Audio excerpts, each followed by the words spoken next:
Today, we're taking a trip to the sun-drenched hills of Los Angeles to uncover the story behind one of the most iconic symbols in the world. I'm talking, of course, about the Hollywood sign.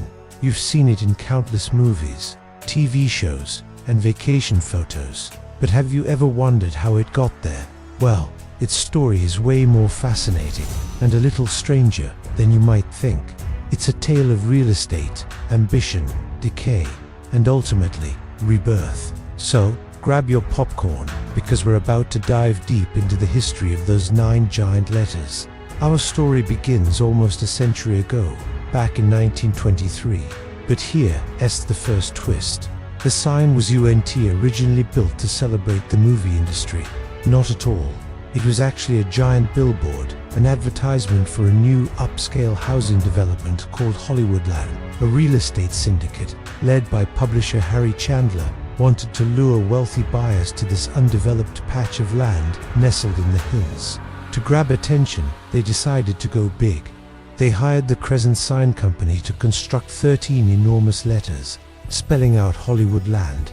Each letter was a true feat of early 20th century engineering.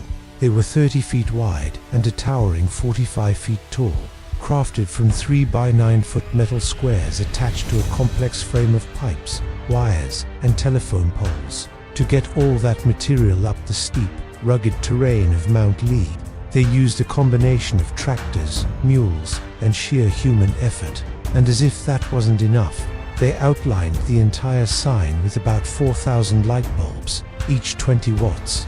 At night, the sign would flash in segments, first Holly, then wood, then land, and finally, the entire word, Hollywoodland. It was a dazzling spectacle, a beacon of progress meant to be seen for miles. The total cost was around $21,000, which is over $300,000 in today's money. The developers expected it to last for about a year and a half, just long enough to sell off all the lots. Little did they know, their temporary ad was destined for a much longer, more complicated future.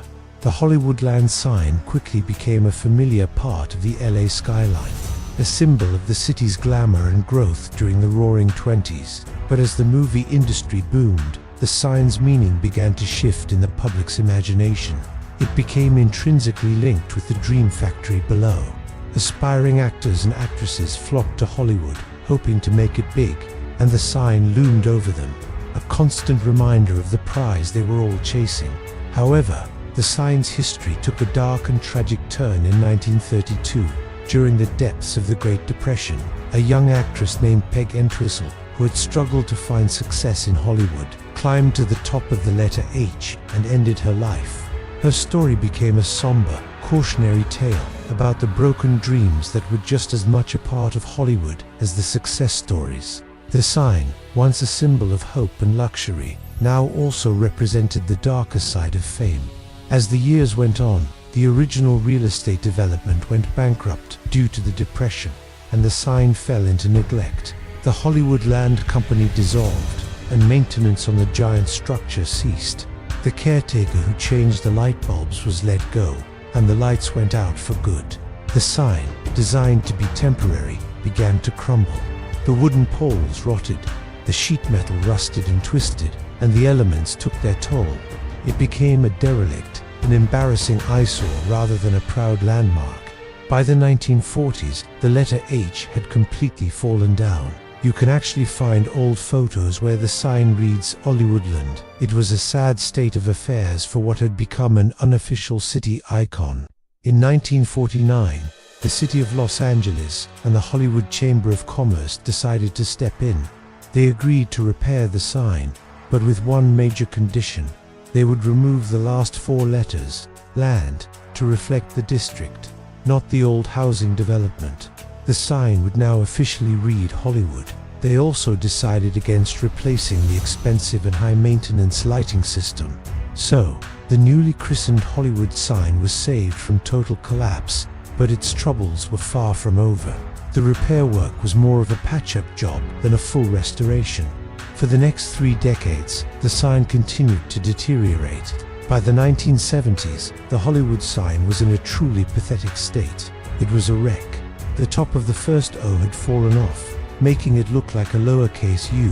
The third O had collapsed completely, and the entire structure was riddled with rust and holes. It was a target for vandals and pranksters. At various times, people altered it to read Hollyweed to celebrate a new marijuana law, or Hollywood for an Easter sunrise service.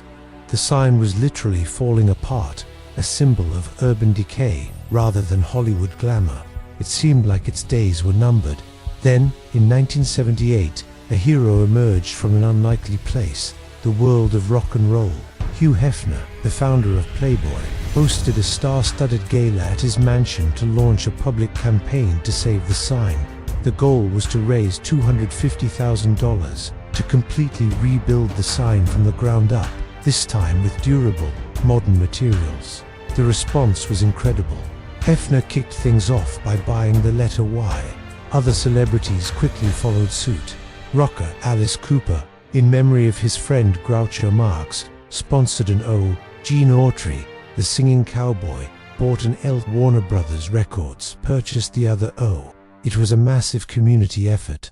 Each of the 9 letters was auctioned off for $27,777, and the campaign was a huge success. With the funds secured, the old, dilapidated sign was torn down in August of 1978. For 3 months, the hills were bare. Then, the construction of the new sign began. This time, it was built to last. The new letters were made of corrugated steel, anchored into a concrete foundation with steel footings. They were the same size as the originals, 45 feet tall, but much more robust. In November 1978, for Hollywood's 75th anniversary, the brand new gleaming white Hollywood sign was unveiled to the world during a live television broadcast watched by 60 million people. Since its 1978 rebirth, the sign has been meticulously maintained by a non-profit organization called the Hollywood Sign Trust. They handle everything from security to repainting. And speaking of security, getting close to the sign today is nearly impossible. It's protected by a high-tech security system with motion sensors, alarms, and 24/7 surveillance to prevent vandalism and ensure public safety. In 2022, just in time for its 100th anniversary, the sign received a major facelift. A crew of 10 people spent 8 weeks prepping and painting the entire structure, using nearly 400 gallons of a special, weather-resistant paint to make sure it stays bright white for years to come. From a temporary real estate billboard to a symbol of broken dreams, and from a crumbling ruin to a globally recognized icon, the Hollywood sign has truly seen it all. It stands as a testament to the history of Los Angeles and the enduring power of the entertainment industry. It's more than just letters on a hill. It's a symbol of dreams, ambition, and the magic of the movies. Every time you see it, remember the incredible journey it has taken over the last century. Thanks for joining me on this trip through Hollywood history. What do you think is the most surprising part of the sign's story?